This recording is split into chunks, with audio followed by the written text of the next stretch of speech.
Give to me, hark, shall none hear this so still of our land in night.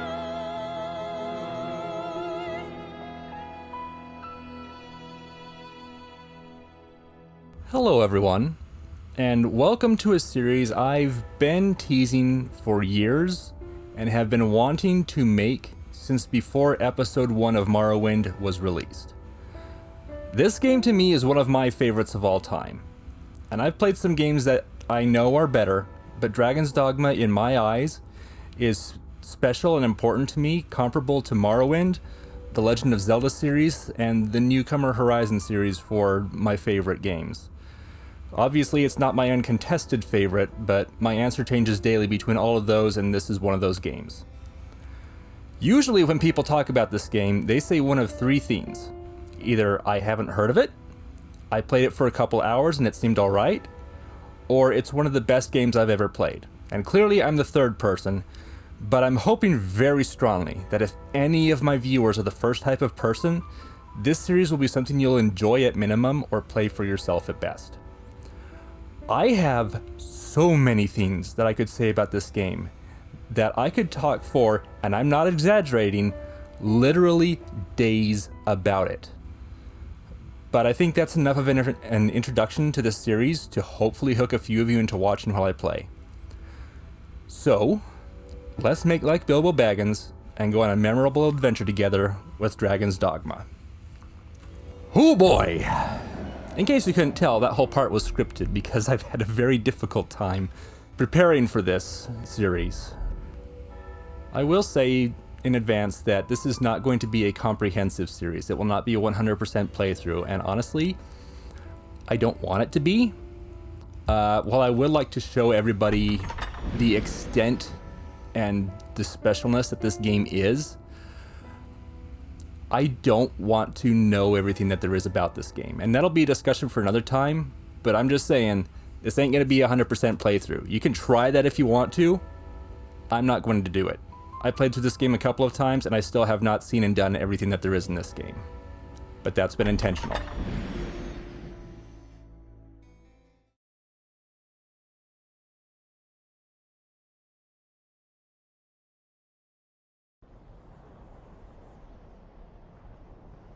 In another place, in another life, another child of man blazes your path.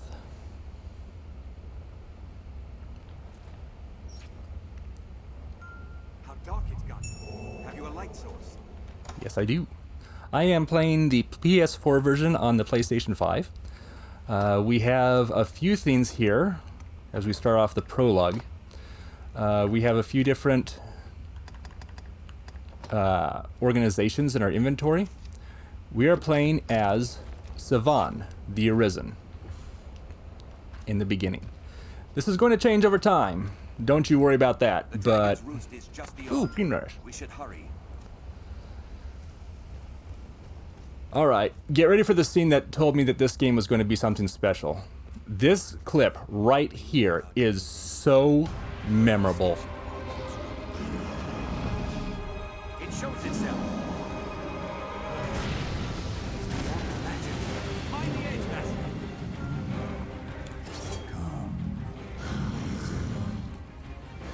Well, if you insist. A fall here means certain death. So it does. Not for him, though. I'll see you soon, sir. This way. Alright. Goblins in our way, let's go after them. Our quest at the moment is to slay the dragon. Oh, thank you very much. Our companions will sometimes give us a perfect opportunity to defeat special monsters. Not all of them, but this is going to expand a lot over time. You just watch. Gateway to the rift. Invoking the stone can gain you new allies known as pawns, whose loyalty in battle will never falter. Watch your step. Salda here is one of those pawns, but we can also get a couple more.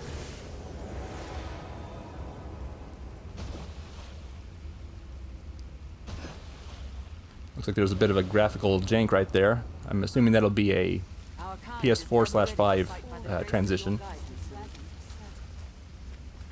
I'm probably going to pay attention half the time to the things that the pawns are saying. I'll go at once. Okay, Goblin! who's next? A hobgoblin Oops, arisen. sorry. I didn't mean to pick you up.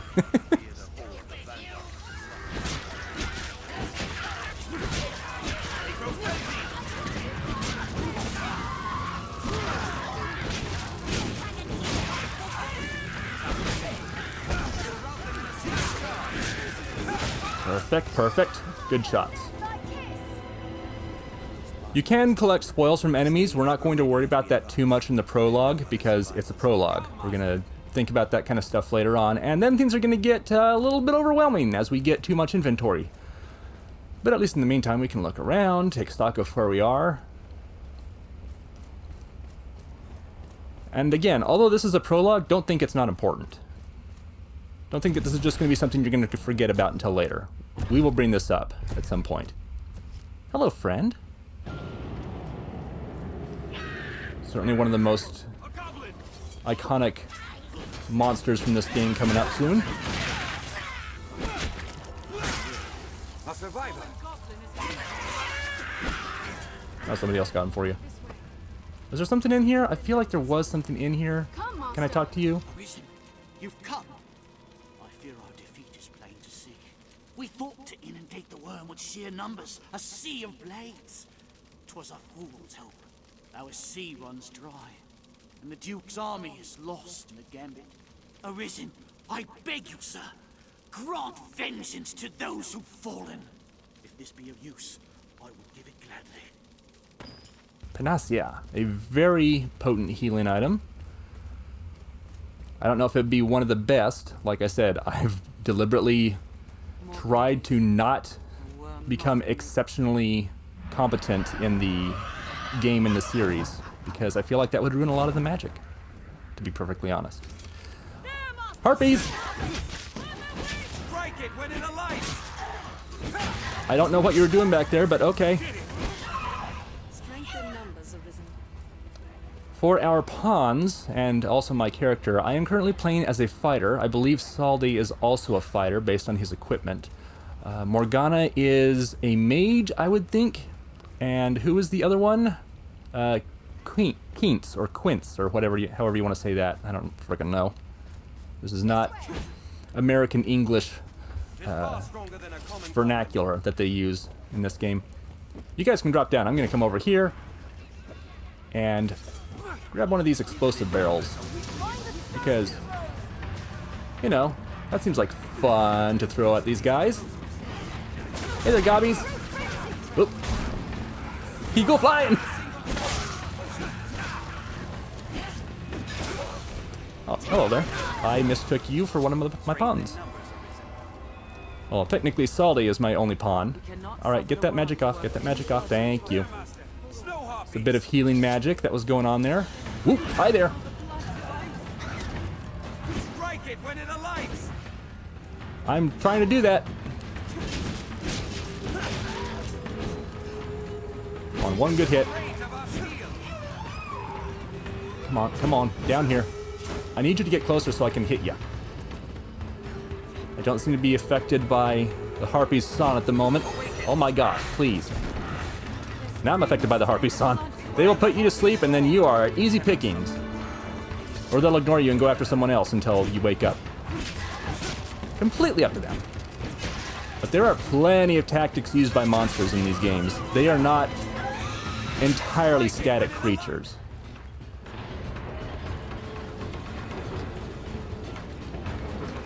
Gentlemen, how you doing? Survivors! Let's join them! Strike! Let the harpies see! Hey now, come here, you. That was awkward. There we go.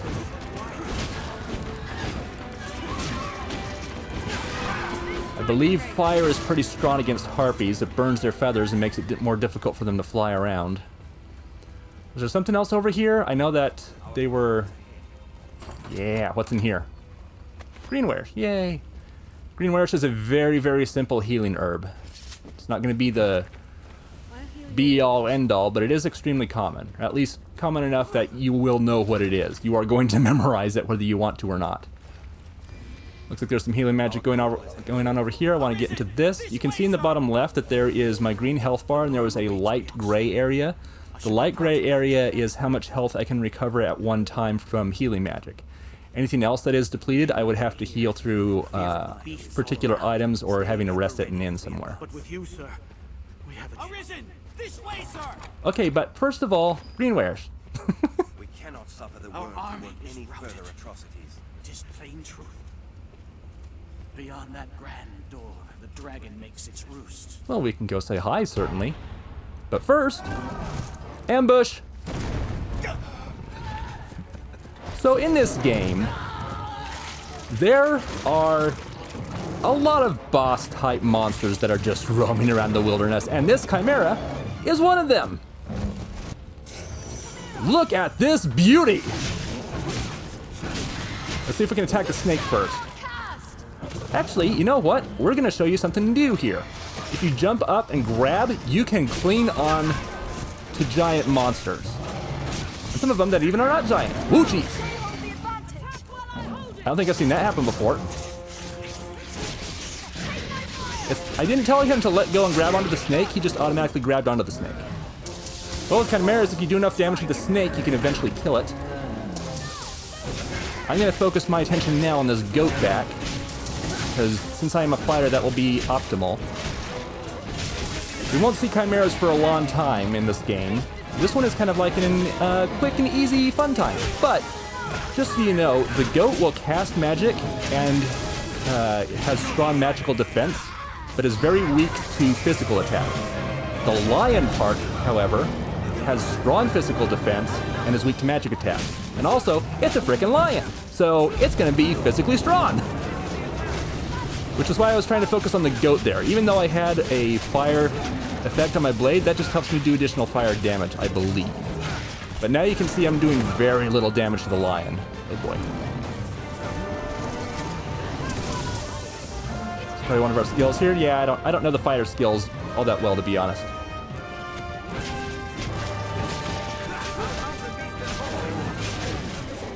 Come here, you. If I can just like grab onto your head, that would go a long way. Never mind. I'm trying to do continual damage. Morgana, can you maybe focus on that guy a little bit? Do some extra damage to the face? I saw you starting to cast a spell and then you stopped. The usefulness of pawns is both great and minimal. Oh, somebody gave me fire on my blade, so maybe that'll help me against the lion. Hello, sir.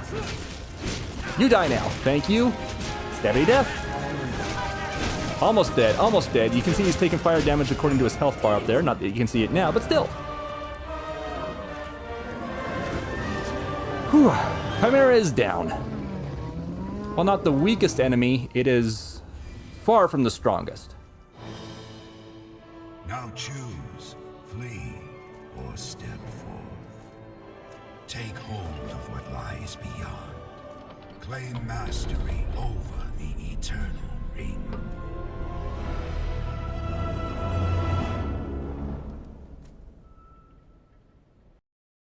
And countless lifetimes come to pass.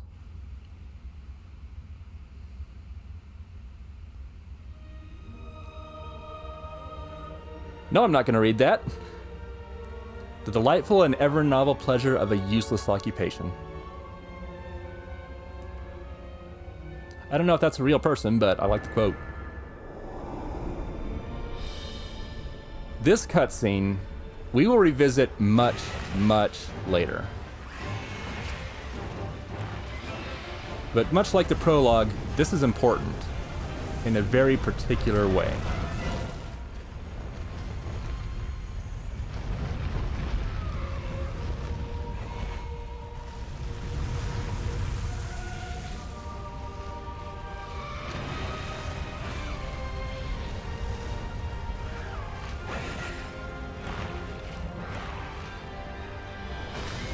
And he fall.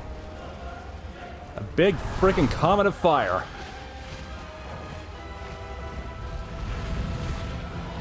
Wakey, wakey, harpy bakey.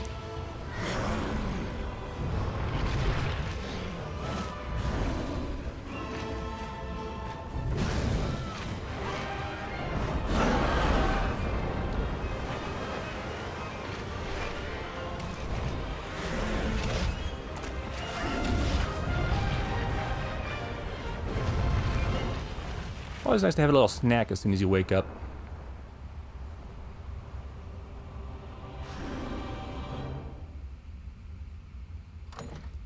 And now we are in the point of character creation.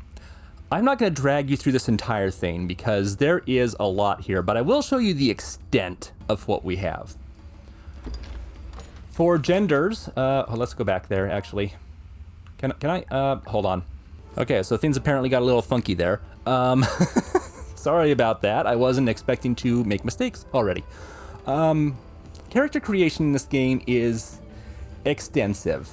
I believe this game came out in 2002, and this is still one of the best character creation sections I have ever seen. And I have played Baldur's Gate, which is very comparable. But for 2012, this is ridiculous. I'm completely honest here. This game has incredible character creation work.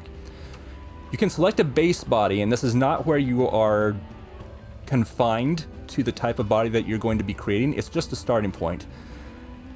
But on the left, you can see the type of body you will be starting with. On the right, you can see a potential outcome of the gear that they have,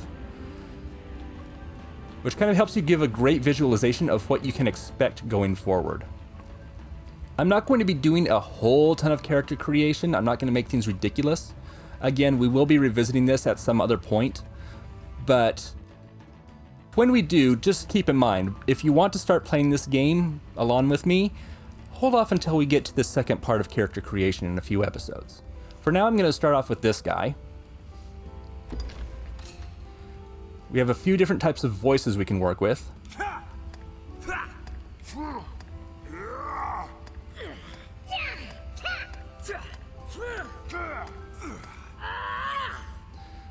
A fair decent amount. I'll be taking type 4. Now we can make more detailed edits, including changing my name because I don't want him to be called GG. Can I actually change the... Yeah, I want to change the basic information. I was just, like, dinking around with the normal stuff. I was going to say earlier, it actually does matter what gender you play. There are very, very few details in the story that matter as far as gender. There are maybe a couple of quests that are gender locked. There are also a couple of armor pieces that are gender locked as well. But it also affects your stats in some ways. But don't let this change your perspective on what you want to play and how you want to play. It doesn't matter that much in the long run, but it does make a small difference. For a character's name, I have been trying for years to figure out exactly what I want to go with, and finally I decided to go with Gideon. It's simple, but it kind of suits the age that we're in, and it's not going to be another moment of Kevin. While Kevin in Morrowind was a fun character to play, and he was ridiculous in his own ways that just kind of happened over time, I feel like this is not the right way for me to say this, but I have a lot more in-universe respect for Dragon's Dogma, where Elder Scrolls games are just kind of have fun, do your own thing, play however you want, roleplay how you want. Dragon's Dogma is going to be a world that feels much more alive, with people that are more alive.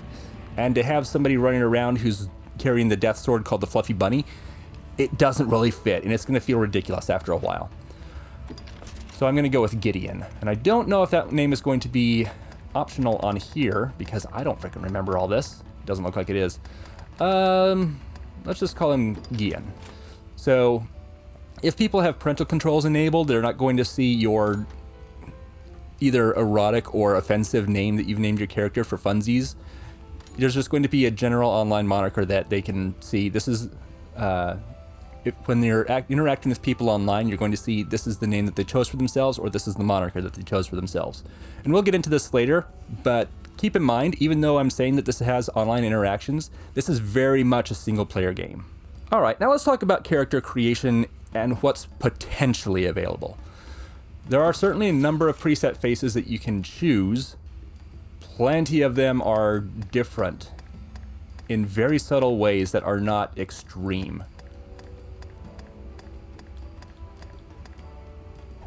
But what's really fun, at least for me, are the number of hairstyles available. Let's just go right to the bottom real quick. 62 hairstyles. Now normally whenever I was playing games before this, they'd have maybe 12. Nope, 62. And they're not gender locked either.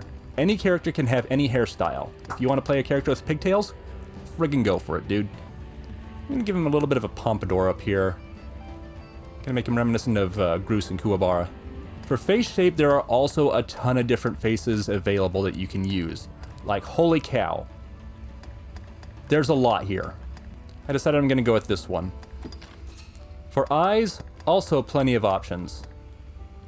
Including ones that are just kind of not even open at all.